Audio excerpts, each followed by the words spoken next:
Tximist memorialaren bigarren edizioak nesken areto futboleko hiriburu bihurtu du asteburu honetan Hondarribia.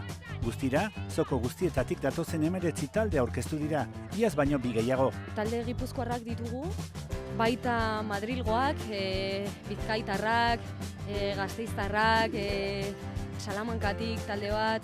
Guztien helburua jokatzea da bereziki, eta bihar jakina, eguerdiko ordu batetan jokatuko den finalean egotea. Emaitza gutxienekoa da, egun polita da gutzat, Tximisten torneoan parte hartu alizatia, eta emaitza dalakoa izan da garrantzitsuena disfrutatzea, eta hoengoz disfrutatzen nahi gara. Tximisten omenezko torneoa izanik, prestatzaile Hondarribiarrarekin harreman zuzena izan zuten nesken taldea ere lehian da. No pain, no gain.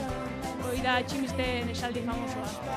Neska horien artean, Atletiken Realean eta Oiartzunen ibilitako jokalariak, urtebete lesionatuta egon den Itxaso Nabaskuesentzat lehen partida izan da gaurkoa. Errekuperaketa primeran junda eta guain bildurrak entzia tokatzen zait, eta Tximisten torneo aukera paregabea zen, lehenengo pauso hori emateko eta egia esan sentsazionak.